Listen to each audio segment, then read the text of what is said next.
Welcome back to another episode of Rebuilding the Palisades podcast, hosted by DSI. I'm Zach Fagan, and today we have the iconic husband and wife duo, Harper and Aaron from AAHA Studios. It's very good to have you both here. Thank you very much Thank you for having us.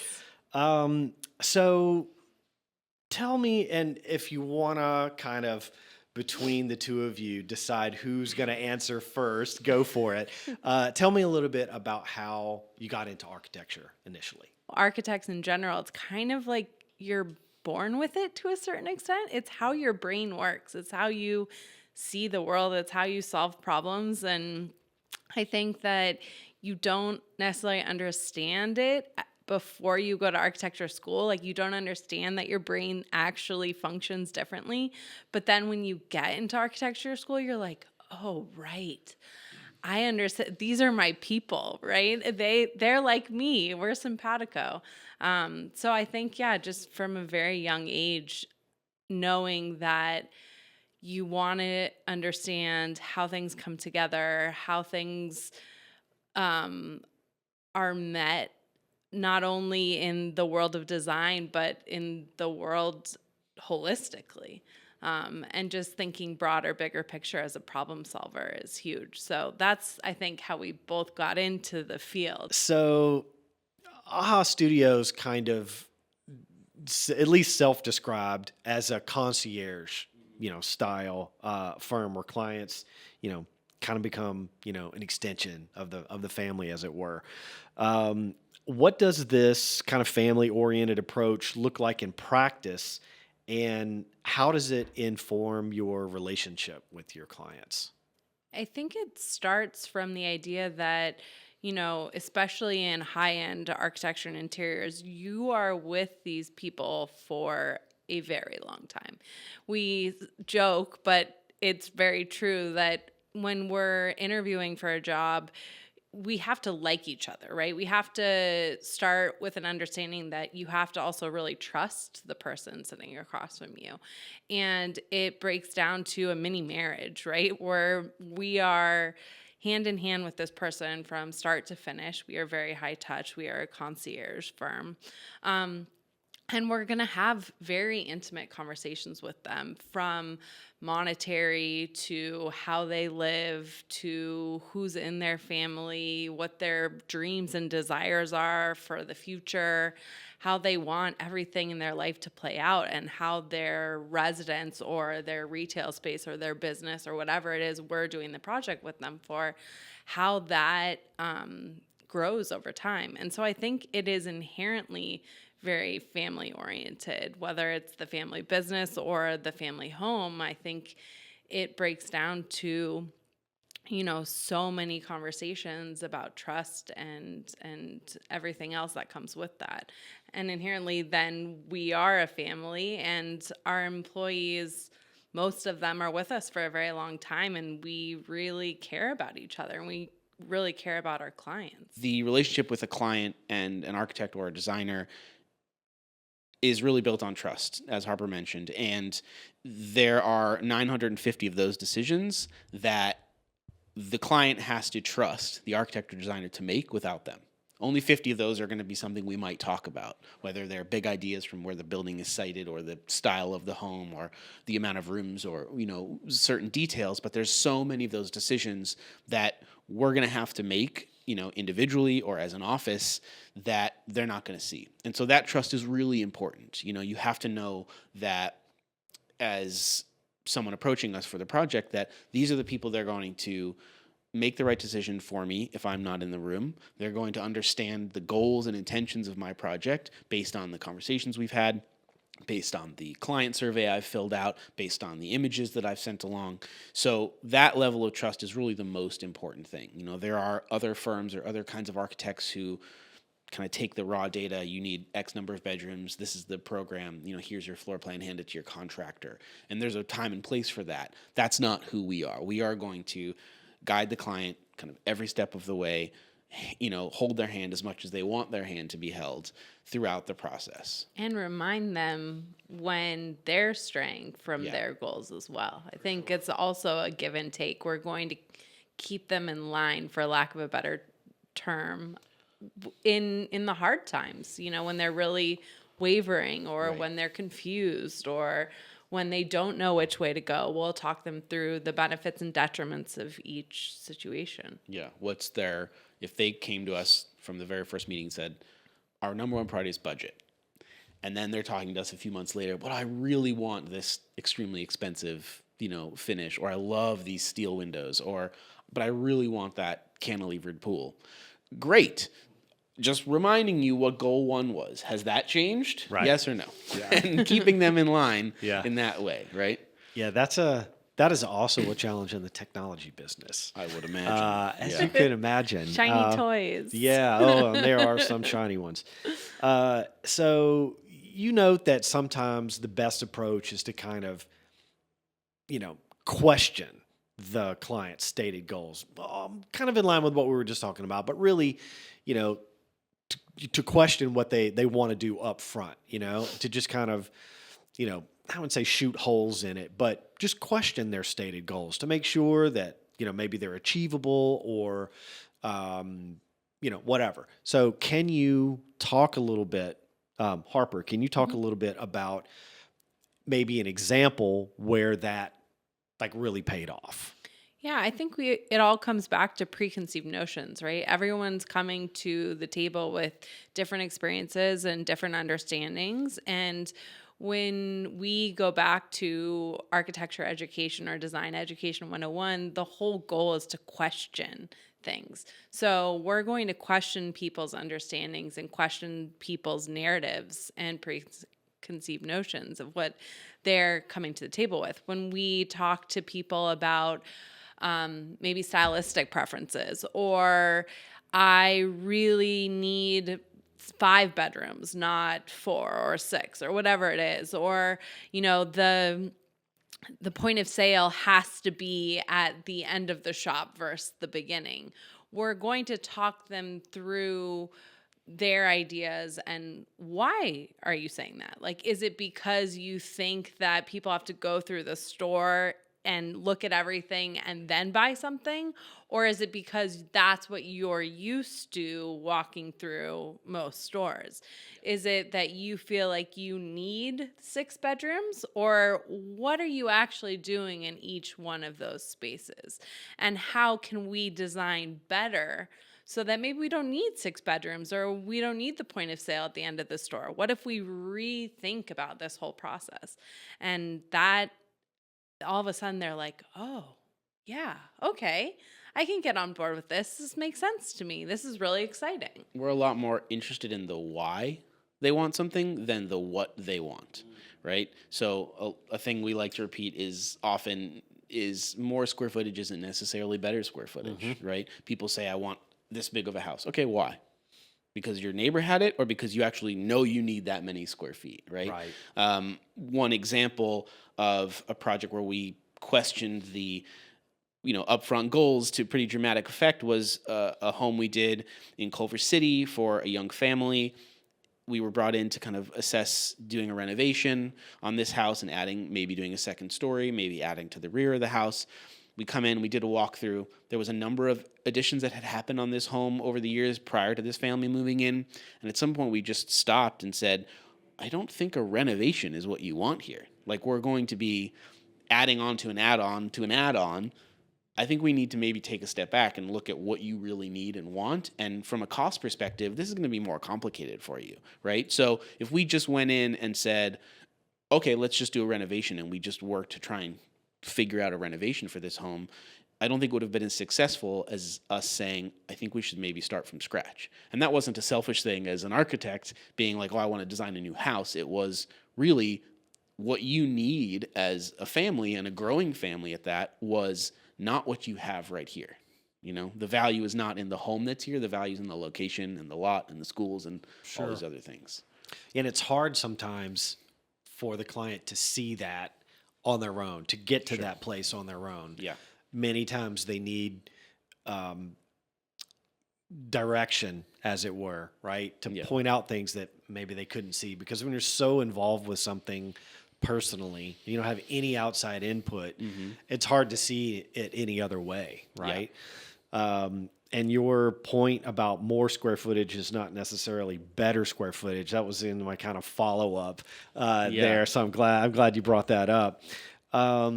So as a married couple running an architecture firm, how do you balance work, life, business, personal? We'll let you know when we get there. Okay. I think, she can speak for herself too, but we've been doing projects and working next to each other in some way since the moment we met, in freshman architecture studio, and having projects together and doing group projects or whatever. So we're very comfortable working with each other. And I think it was natural as we started to work separately, and eventually wanted to start a family, that it was going to be the best way to give us kind of the flexibility in both of those things. And I think our roles have naturally evolved in the firm as it's grown, to where we each have our strengths and we kind of try and cater that. Yeah. Yeah. I mean, it's 20 plus years in the making to work together. And it's a practice. You have to keep practicing at For it. sure. It, as he said, it's evolving constantly. Yeah. But I think that it's a dynamic duo, right? It ebbs and flows, and when things change, but you always have someone who really knows you at the other side of the coin or the conversation. Yeah. That means something for sure. For us as people, for us as designers, architects, but also for our clients, I think if one of us isn't available, they know that the other person is there to pick up and knows what that one would have said maybe. Yeah, Right. she can't attend a meeting for some reason on a project that she's kind of responsible for. She can give me the quick bullet points of like, these are the important things we need to hit, and she knows that, I'll take care of it in a certain way because we have a shorthand with each other. Right. No, that's great. That's Yeah. great. So clearly you both bring, different kind of creative inputs to the process, right? So how do you handle disagreements? Again, I we'll win. let you know. Yeah, right. No. I think it depends on what it is. We have developed a trust in our design sense where I think it used to be a lot more singular, and over the years it's evolved and we have different tastes on different things. But at the end of the day, I know that if she's really pushing for something, I trust that that's probably the right thing to do. That she is not going to make a design decision that's not going to be a good one. There are a million answers to any one problem, and that long gestating level of trust has allowed us to, maybe back off if we really want to fight for something, we'll fight for something. We'll say this, I think, is the wrong thing to do, or this is the right thing to do. But we trust each other at the end of the day. Yeah. What are some unique examples of what each of you bring to the creative process? What are some examples of a uniquely Harper HALPRIN and a uniquely, Aaron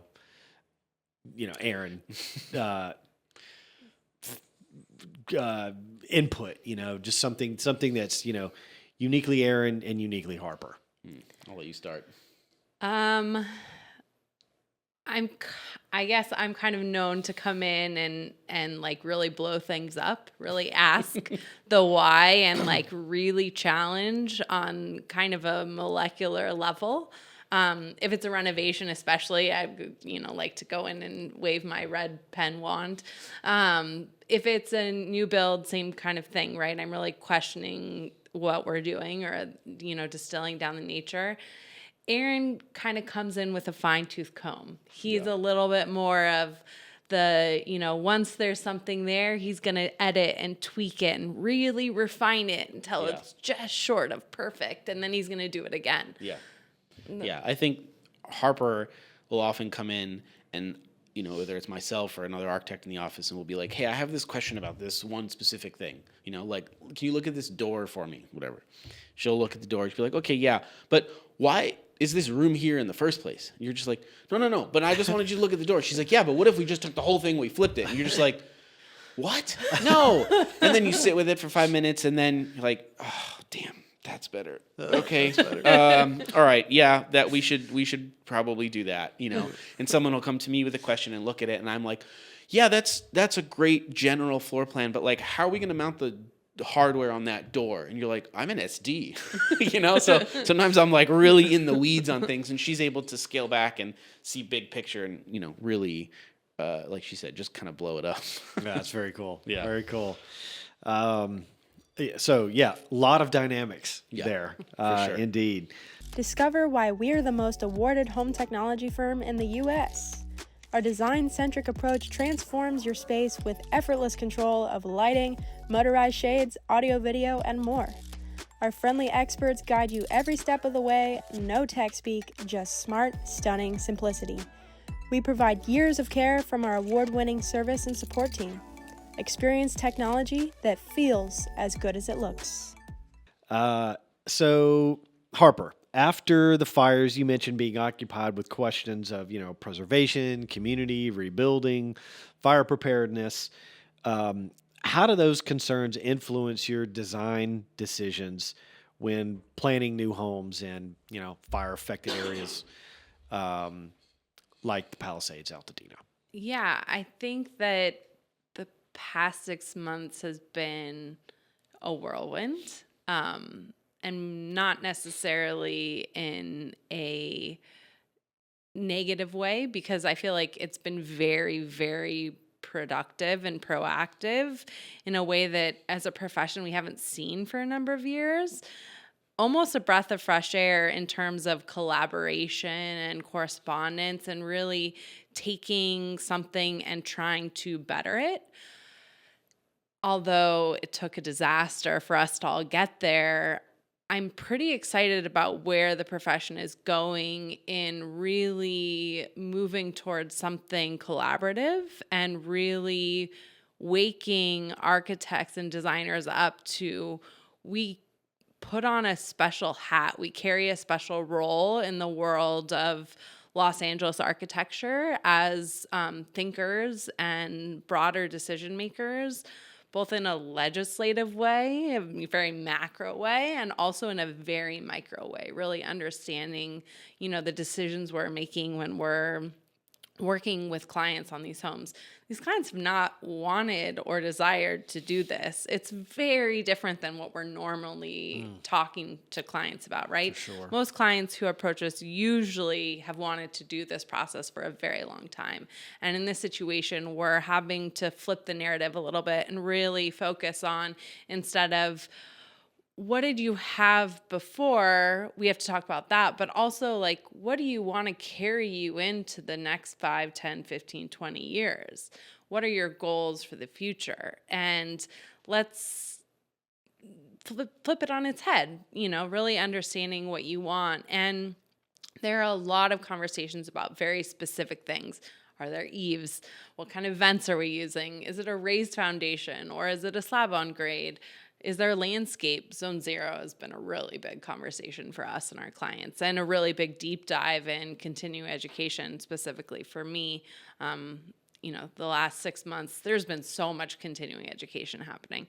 But I think that it isn't necessarily how we're changing the process, but just how we're approaching the process, and then how we're changing the very small conversation points around fire hardening.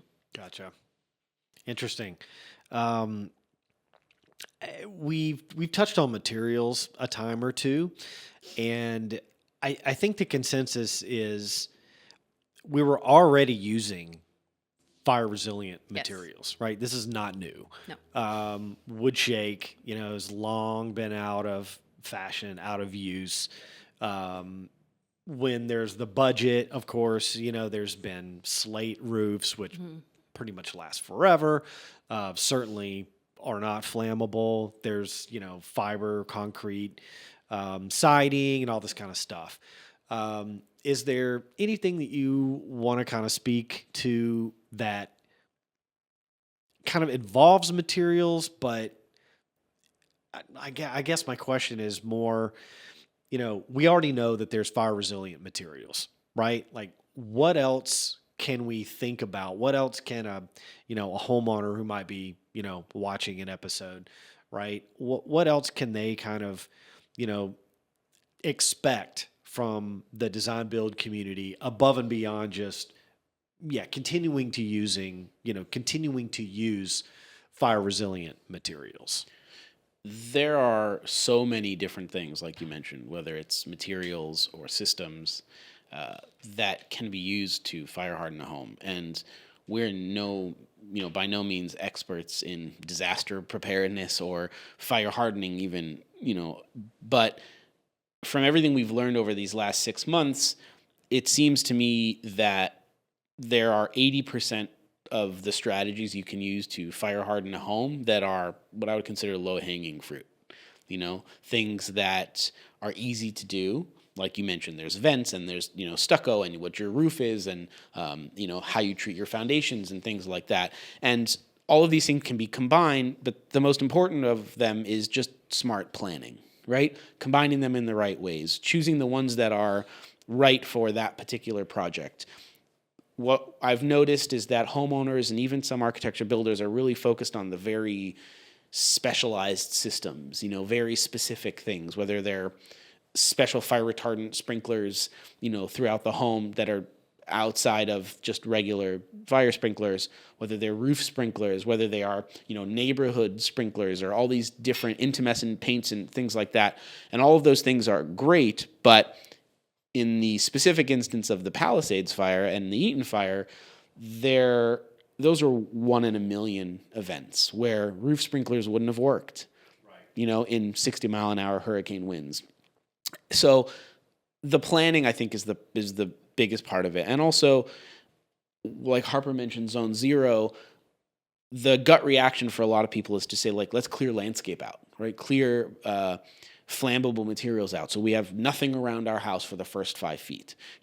That's what's considered Zone 0, 5 to 10 feet, right? 0 to 5, and then Zone 1 is 5 to right. So that's 30. what they consider, the area around the home. But a lot of studies are starting to show that the landscape can actually really help you, and the right landscape, the right kind of vegetation. And I think that landscape architects should be a much more prominent part of the conversation in these things from the early beginning, because people want lush gardens. They want, beautiful homes. That's part of what living in Los Angeles and Southern California that's great about it, is that we have a climate that we can have beautiful landscapes. But to strip all that away is short-sighted and just speaks to kind of poor planning, right? So taking a little bit of all of these things as part of your approach to fire hardening, rather than just saying, I'm going to blanket my house in sprinklers, that's not necessarily the best approach. Right. Indeed. So you started a Slack workspace, Rebuild LA Architecture, trying to connect architects, after the fire. What motivated you to start that Slack workspace, and how has it, collaborating on that kind of, influenced your thinking about recovery and rebuilding? So what inspired me to start it at the beginning, and I have to give a shout out to a friend who I actually went to high school with. She's an architect. She works for a general contractor. She's an artist. Her name is Rachel Schillender. She had posted on her social media about trying to get a Zoom call together with a bunch of architects, within the week or so after the fires, to talk, because there was a flurry of executive orders coming out from the mayor's office and the governor's office, and there were Zoom calls with expediters and this person and that person, and so there was just so much information. And so she wanted to get people together on a Zoom just to chat and try and allow architects to share the right information and figure out what they were hearing, so we could all be working from the same place. It was a great call. She expected, 20, 30 people. It ended up being 100, 150 people. Yeah, I think it was a almost lot 200. of people on this call, and it was really inspiring, and she was inspired, and we were all inspired. And in talking to her, I had just mentioned that it would be great to figure out a way that we can all talk after this without having to commit to a Zoom call. So I'd had experience setting up some Slack workspaces before. We had one for kind of local LA architects that we shared some information. It was very small, 30 people, but hey, can you look at this contract for me? Just resource sharing. So I set this Slack workspace up, We send it to the group that was on that Zoom call, and then it just kind of ballooned, and I think today it's 700 something people on it. Wow. It was certainly had a lot more activity in those first, couple of months following the fires, and has dwindled a little bit. But in those first few months, it was really, really great to have people sharing accurate information, or calls and events. So we set up, different groups for calls and events. So if you know that, this AIA group is having a call, or this expediter is, sending an email blast, we could just share the most relevant, up-to-date information. So that's really what it was for people to make sure that we knew what was going on. We could share resources back and forth and be more open as a profession, generally speaking, and not be so closed off and trying to fight these battles on our own. We could fight them together.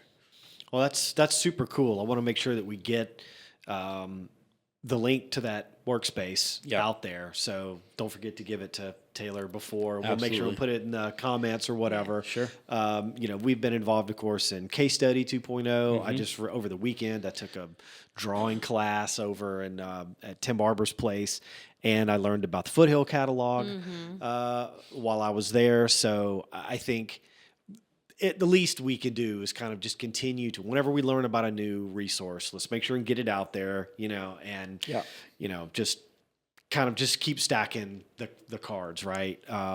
We're all kind of just figuring this out as we go, and as professionals, it's difficult enough to keep up with everything that's going on. Never mind, what a homeowner might be going through, right? Absolutely. So much more. Try and have as much empathy for them as possible and help, wherever we can. So that Slack group grew pretty quick as resource library for sharing information on permits, insurance, all that kind of stuff. What surprising insights or lessons have you learned from starting the group initially, and does it inform your practice any differently now than before you started it? One thing that it reinforced was how many different sectors and pieces of industries architecture touches. Aside from just having to have the design know-how to design and build homes or properties, commercial spaces, whatever, we have to know a little bit about insurance. We have to know a little bit about mortgages. Right. We have to know a little bit about, insurance claims. We have to know, technology, right? We're not experts like you in home AV, but we need to know, all right, what generally goes into that, so we can talk clients through those things. We know a little bit about windows. We know a little bit about material sourcing, if you know interiors. Just the recovery, the soil remediation, the testing, the geo, we had to familiarize ourselves with, FEMA operations. So all of these pieces that we as architects have to be somewhat involved in, our experience has to be a mile wide and, an inch or now 2-3 inches deep. Right. That really reinforced it. And I think as far as the practice goes, we've started talking about so many other things before we even get to design. Like Harper mentioned, the soil remediation, how to bring in these other consultants to do some of these things, right? Thinking about healthy buildings is a lot more of a priority for clients and for us, as architects. It was always a piece of what we talked about, but now it's just really right there up front. Right. So I think it's reinforcing it in so many different ways. Oh, interesting. We have to kind of become more and more familiar with more and more specifics as time goes on, right? Yeah. I can only imagine how deep it really is in your office. We need to know a bit about a lot of different components of the design build process as well, but we don't touch geo or perk testing or soil remediation, right? Yeah. There's a lot of structural. It's like, well, is it structurally sound? Is it good? Okay, no. Now we're Let me know when it's framed. I'll be in there. Yeah. Let I'll me tell know when you you're where done. I want my boxes. We'll get started. Yeah. Right. So the courtyard house concept was, a design that explicitly came out of really born from the devastation of the fires, right? Kind of a C-shaped plan and, fire resistant construction. Can you explain some of the key features of this design and how they, enhance, fire resilience and livability? Yeah, for sure. So we got the opportunity to be part of Case Study 2.0, and it was, we were like the little fish in a big pond moment, where we were on a call with, some really big names and some really amazing people in the design and architecture world. And so we got a little nervous and said, okay, well, we got to design something that's really interesting. But also we work in Palisades a lot, and, we understand what that end user needs, right? We know that clientele. We know the clientele. We know, the people that live there, the families that live there, how they use their homes, and, what their wish list would be, so to speak. So how do we marry these two things, right? And then came in this idea of fire resilience now too. How do we talk about fire resilience? And we sat in our house on a Saturday, and a few of our team members joined us, and we said, okay, let's back up. Let's do this. Lisa from our team said, let's take out our anthropology hats, right? And really break down on note cards, what are we solving for here, right? What's the big picture? Yeah. Who are the end users? Who, is it about multi-generational living? Is it about indoor, outdoor, healthy living? Like, what is this about? And all of these things distilled down to the idea that, yes, we're in Southern California. Yes, we get to live in a beautiful space, do the indoor-outdoor thing.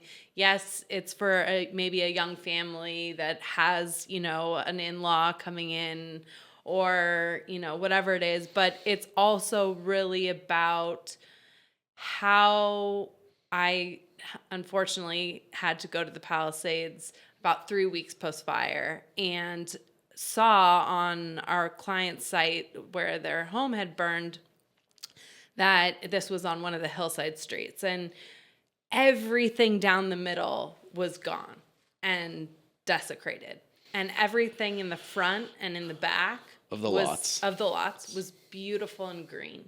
And it's like, how is that possible that there's this swath of complete destruction and life on either side of it within 10 feet? Like, how is that even possible? And it really showed that the fire was a problem, but really the homes were the fuel, right? And it was about jumping from home to home to home. And how did that then come into this landscape conversation? So I really quickly got very into the idea of defensible space. And how does that work on an urban infill lot, right? Where our homes are within 10 feet, right? 5 on each side of each other. And so we decided to program that into our case study home and really understand that maybe because we get the benefit of the indoor-outdoor living, instead of shoving the backyard and all of the outdoor space to the rear, why don't we actually drop it interstitially on the site? And we have a little bit in the back and a little bit in the middle and a little bit in the front. And all of our spaces then can have better light and air quality, better indoor-outdoor quality, and we can create defensible space in the middle of the home where the fire barreled down. That's how it was really conceived. Wow, very cool. Yeah, it's just fire behavior, I think, is something that hasn't gotten enough attention because I'm not saying it explains everything that we saw, but there are definitely some areas where fire behavior, I think, is the answer for why one thing survived and one thing didn't.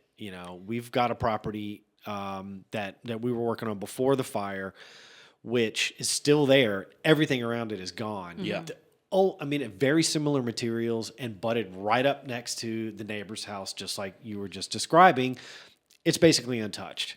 Yeah. And if you look at, the satellite imagery of the Palisades, you'll see there are areas that are completely devastated in all directions, and then right in the middle, there's a perfectly, purple tennis court, right? Or bright green tennis court, and all of the shrubs and bushes around the house are all still there. The house Yeah. is fine.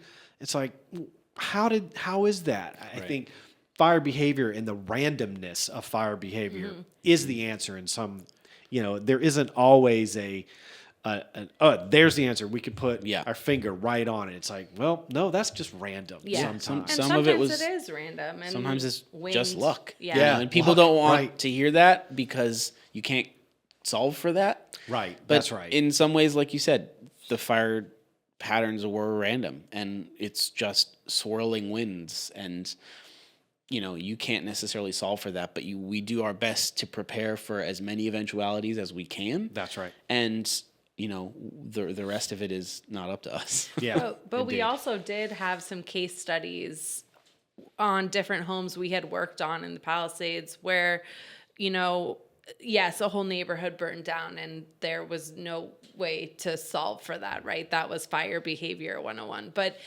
one of our projects in the hills of the Palisades, we had finished it last year and it survived the end, that one dreaded evening, it survived.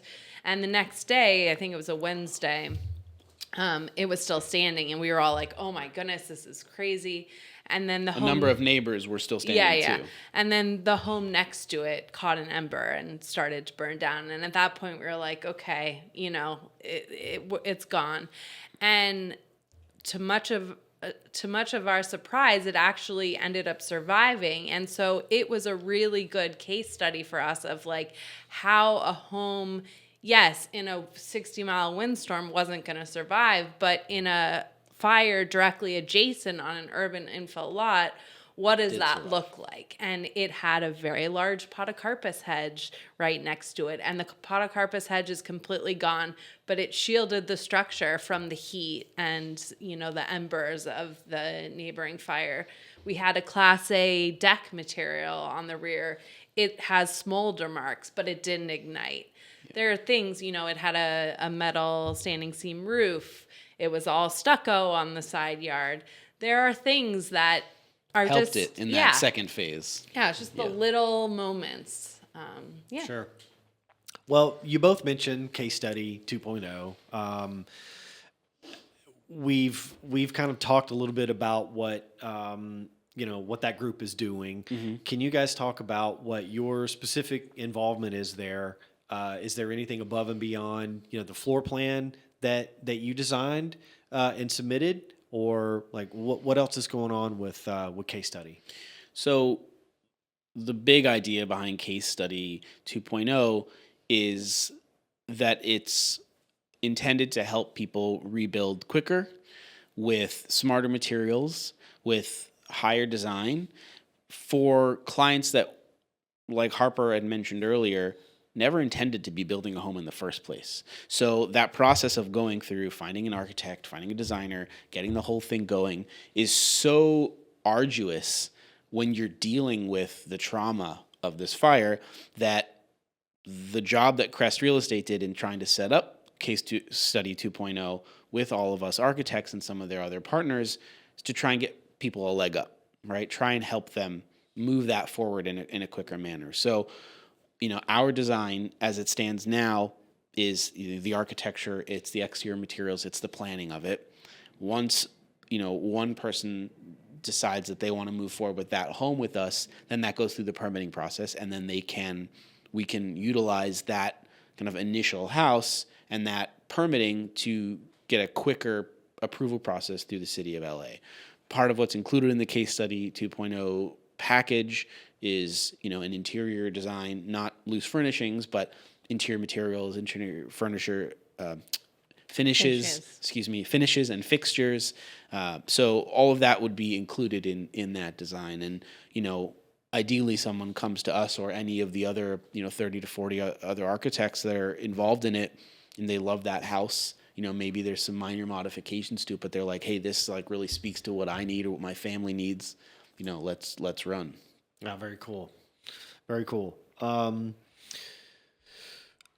So you've said your team wants to serve, as many people as possible, and maintain an ethos that, everybody deserves good design for a reasonable price.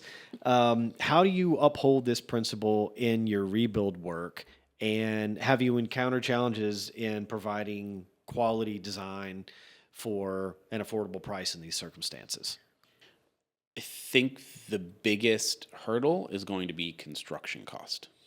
We are generally, and I say we globally, are a drop in the bucket in a construction project where the challenge that we're all going to face is how do we design in a smart way that keeps construction costs down. There are way too many unknowns right now, and pricing on everything is coming back quite high.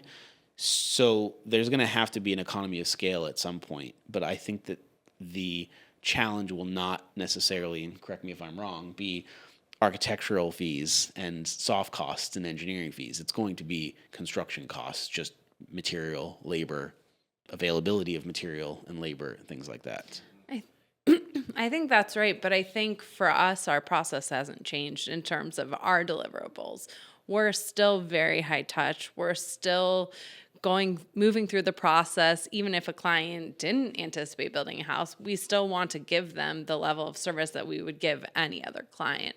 And that is still hopefully why they would come to work with us. And for those that already have, that is what we're doing. We are going through as if they came to us for a non-fire rebuild. It's the same process. So that limits us on how many projects we can take on, right? We're not going to go through this with 100 people, but what we were able to do was really donate our time and our expertise and knowledge post-fire. So I spent so many days, months, weeks on Zoom calls and phone calls with people that were either, friends of clients or neighbors of clients, or a random person that someone was like, oh, just call, Aaron and Harper. They've been through this process with Woolsey. Obviously we did a few Woolsey rebuilds. And so just by allowing them to feel seen and heard and to be able to walk them through maybe even a very small part of what was in their near future, I think just offered a little bit of solace, and that was really helpful to them. But yeah, we're not obviously able to take on hundreds of architectural projects where, our team wouldn't survive. Right. Yeah. Understood. Well, looking ahead, what lessons from the wildfires do you hope will change the way not only architects but the city of LA, approaches building and planning and or policies in these areas? Oof, that's a how many podcasts are we scheduled for? We've got about 10 minutes or so. Now, I know it's a deep question, and there's a lot to be said on it, but just maybe some of the more kind of important points. We know there's a lot, the bureaucracy of LA, it's like it's an easy target. We all love to, complain about it, and there's reasons why it is the way it is. And as I do more of these episodes, I learn a lot more about, now I understand why that's the way it is. It's not just red tape for the sake of red tape. Like there are really good reasons why a lot of this stuff is there. So what are some of the more kind of easy targets, as it were, that you think might be addressed here? I think I alluded to that a little bit in a previous conversation where we were talking about, how this has affected us as a studio. I have gotten really excited within the last 6 months and have dabbled in it previously, but by being involved in the broader architectural community, whether it be through AIA or the Slack channel or Rebuild LA or any of the other Case Study 2.0, the number of initiatives that we've been involved in, really seeing what the power of great minds can deliver. And there is a lot of amazing legislative initiative going on through AIA.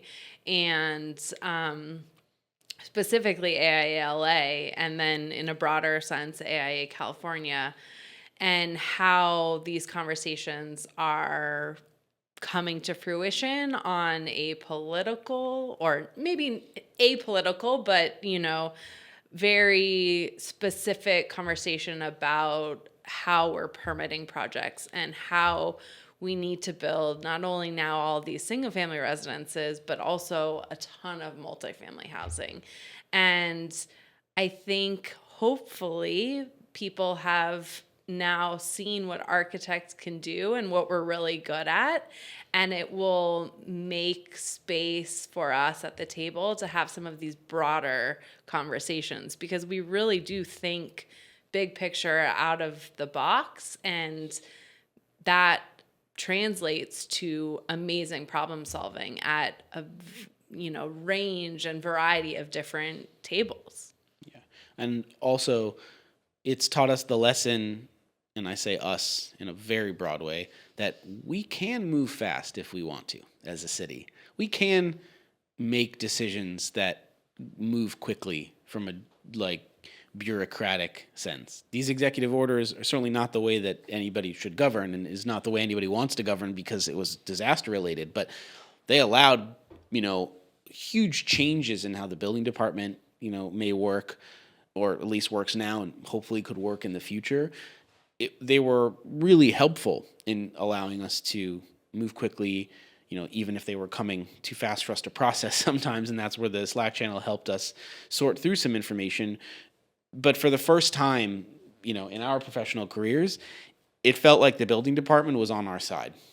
It felt like they all wanted to help. The people in the building department really wanted to help. Not that they didn't before, but they were shackled by all these different, you know, regulations and rules and the structures, and it felt like they were on our team. You know, they've had a number of really productive calls that Harper has been on with some of the heads of the building and safety, and they really want to help. And that's been a huge part of why we can move all these things forward. And I hope that they, being the mayor's office and the planning department and the building department, all take those lessons, you know, to heart, in that if we want to change something, we can. We don't have to make it such a slog every time. You know, we can really help people if we're smart about it. Yeah. No, I love that perspective. Any other closing remarks that you want to leave us with, or any other resources that you want to shine a light on? Ooh, that's a good one. I'll